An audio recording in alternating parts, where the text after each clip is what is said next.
its 150th anniversary. They will each make presentations lasting between 8 and 12 minutes.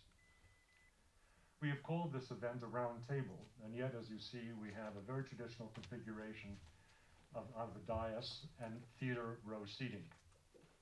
We did this because if we had genuinely put a round table here, we would have had significantly fewer places for you, and we wanted to have maximum audience.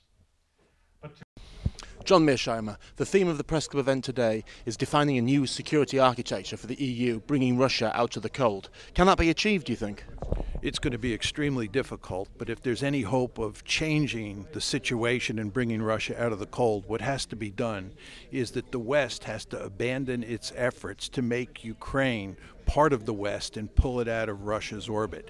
And this means that what has to be done is that NATO expansion and EU expansion both have to be taken off the table, and the West has to go to great lengths to make sure that any government in the future in Kiev is not anti-Russian, and that if it is, that the West will not work with that government, because the only thing that will solve this crisis is to create a situation where the Russians think that Ukraine is not going to become part of the West and therefore a mortal enemy of Russia.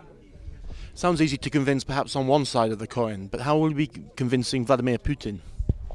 It'll be very difficult because he does not trust the West at all at this point in time. It'll also be very difficult to get people in the West to change direction and to work to create a neutral Ukraine, because Western leaders are so deeply invested in the present policy.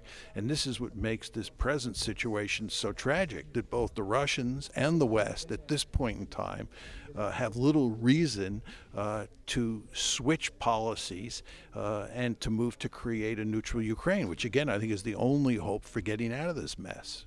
Are we heading towards a new Cold War?